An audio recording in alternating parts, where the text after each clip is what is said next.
Hello. What's up, guys? It's your girl, Sailor Savvy. And if you haven't noticed by now, you watched my other previous videos, I am wearing the same clothes because I'm filming all this in the same day. I'm pretty sure it's not what you came here for. Pretty sure you came here to learn about week 5 of boot camp. So I'm going to go ahead and start about what happens in that week. So you have test 2. I believe test 2 is 5 tac training day, 5 tac 2. And everything on test 2 is pretty much all the damage control, all the hands-on stuff that you learned in week 4. So stuff about type of like gun qualification, like you have like a, when you're doing the SAMT and live fire, you have like a sort of weapons inspection. It's not really an inspection, but you have to show the instructors or the facilitators, whatever they're called, that you know how to change around out of a bullet, pretty much, and then change around out of a gun, pretty much. So there's certain questions that you have to learn about guns and the 9mm pistol, like what condition 4 means, and what the FB cons are, and this, that, and the third. So all those questions are fair game for test 2. That plus it's going to be a lot of firefighting questions on there, so make sure you pay attention during firefighting class. Like, your EPO is going to sit up front, and they're going to take as much detailed notes as they can, but don't rely solely on your EPO's notes, because I was a damn good EPO, but not everyone is. Not everyone is a good EPO. Not everyone's qualified to be EPO. But, like I said, you don't want to rely just on your EPO. Take your own notes, too. Pay attention. Don't fall asleep. So there's that. I feel like a lot of people say test 2 is easier. I felt like it was harder. Like, it was easier for me to grasp just like the basic facts and stuff from test 1 than it was for test 2. Maybe I just second guessed myself a lot for test 2, but my grade for test 1 was definitely higher than my grade for test 2. But it doesn't even matter because I passed both times first time.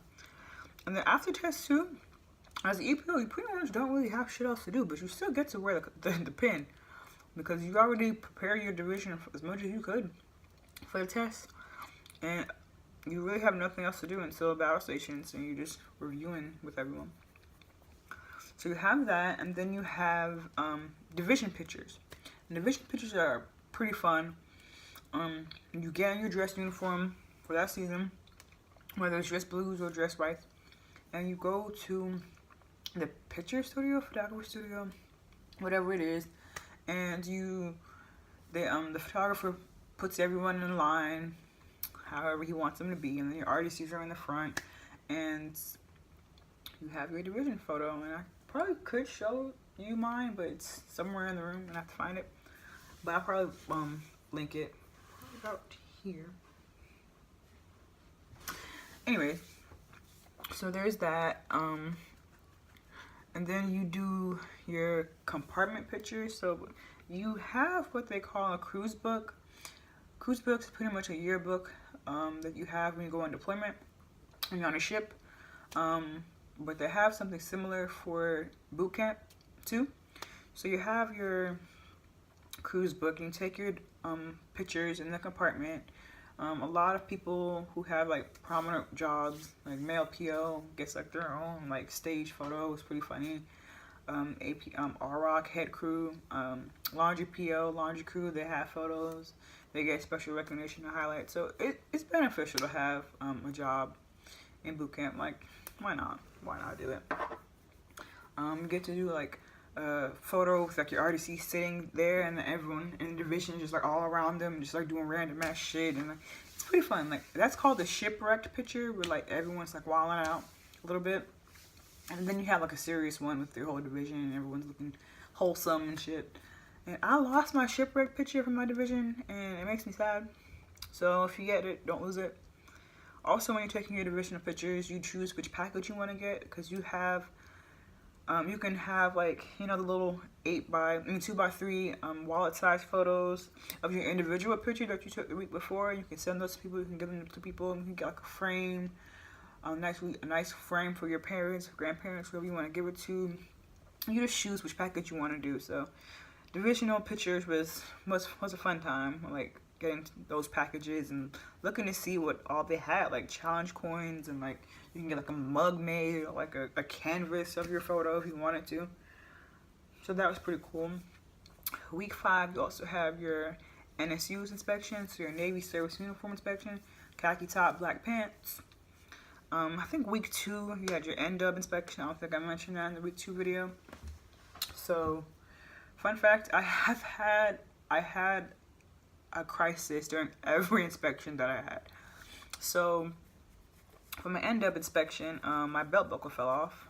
So, you have to assemble the buckle with the fucking belt part and lock it into place, and it was really strange or whatever, but you know, whatever. And my buckle just flew clean off during the NDub inspection, and I was just like, bruh. And I could not fucking figure out how to lock it back for the life of me. So I'm like, I'm just gonna hold this in place, hope it works. They didn't really check it much. They just like saw it, looked, it was good. Okay, whatever, cool. During my NSU inspection, however, so I'm buttoning, you know, my top buttons or whatever for my khaki top. One of my buttons pops off. That shit pops off. So I'm like, bruh, what the fuck? I'm about to take a button hit. So here I am fucking trying to sew on the damn button. My hand's sweating. I can't even grip this shit properly. And this is time. Like, you have 20 minutes to get ready for your inspection. But it does not take 20 minutes. So you're really just standing there for like, until the last person is finished. Whenever the last person is finished, that's when you go and you integrate if you're a female in the other compartment, yada, yada, yada.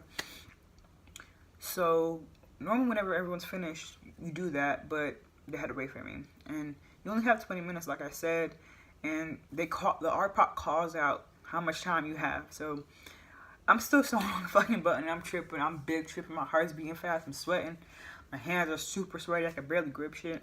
All I hear is 18 minutes and 37 seconds has elapsed. And I'm like, I have a minute and like 20 seconds. Like, what the fuck?